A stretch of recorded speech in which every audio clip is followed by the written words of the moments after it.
नमस्कार दोस्तों, हरे कृष्णा, राधे राधे। कैसे हैं आप सब लोग? मैं बहुत अच्छी हूँ। देव उठनी एकादशी की बहुत सारी शुभकामनाएं।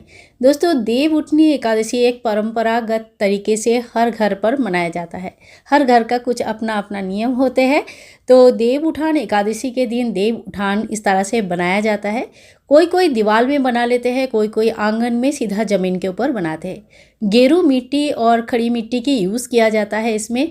गेरू मिट्टी लाल मरून कलर का होता है और आपको जहाँ रंगोली का या पूजा का सामान मिलता है उसी एरिया में मिल जाएगी।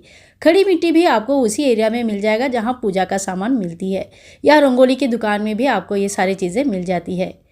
देव उठान एकादशी में एक सुंदर सा हम देवघर बनाते हैं, इसको देवघर कहते हैं। और इसके अंदर हर वो चिन्ह, वो प्रतीक हम बनाते हैं जो कि देवताओं से रिलेटेड है। खास करके हमारे भगवान श्री विष्णु जी, नारायण जी से रिलेटेड है। तो सबसे पहले देखिए, हमें इस तरह से एक देवघर बनानी है। तो आपको जितना अच्छा ड्राइंग आता है आप उतना अच्छा बना सकते हैं। मैं बस यहाँ पे एक आइडिया आपको बनाकर दिखा रही हूँ, और मुझे बहुत अच्छा ड्राइंग तो नहीं आती है, जितना आता है मैं उस हिसाब से बना के आपको दिखाती हूँ। तो देखिए, ये कहाँ कहाँ बनाया जा सकता है। देव उठान एकादशी के दिन देव उठान आप अपने घर के आंगन में, हॉल में, अपनी कोई कोई तो छत पर भी करते हैं। कोई जगह नहीं होता है नीचे तो छत पर कर लेते हैं। कोई कोई अपनी पूजा घर में करते हैं, कोई अपनी बैल्कनी में करते हैं, या कोई भी शुद्ध स्थान जहाँ थोड़ी सी जगह आपको मिल जाएगा, कोई भी शुद्ध स्थान में आप इसको बना सकते हैं।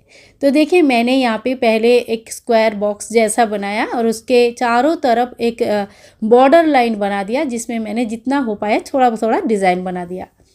अब इसके अंदर हमें बहुत सारे भगवान के प्रतीक बनानी है। तो सबसे पहले देखिए, एक बहुत एकदम आकृति आपको बनानी है, बहुत सुंदर तरीके से ड्राइंग करना है ऐसा नहीं, बस एक प्रतीक हम बनाते हैं।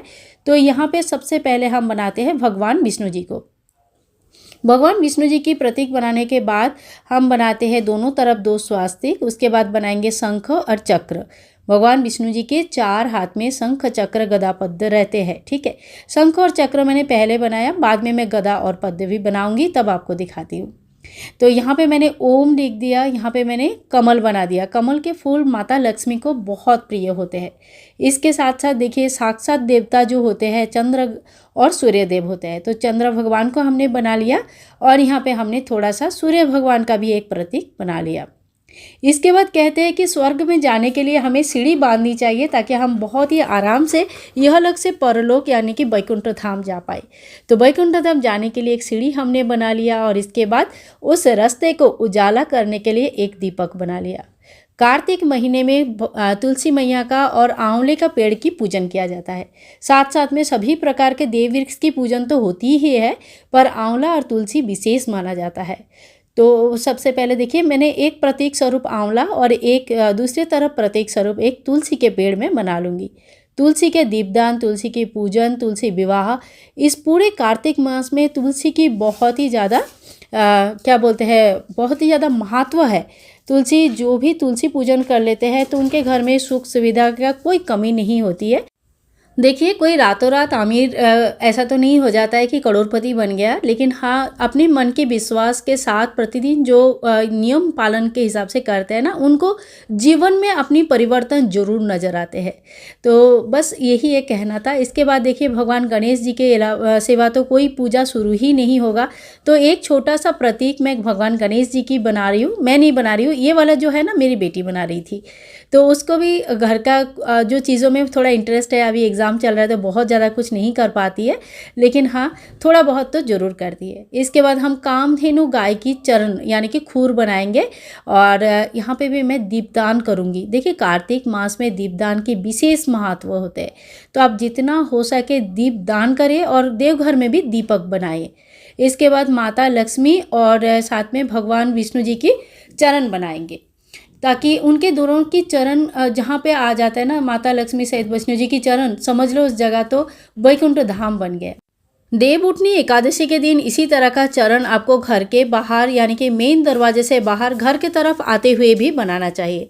इसके बाद देखिए, यहाँ पे बाकी देव देवियों का भी हम फोटो बनाएंगे।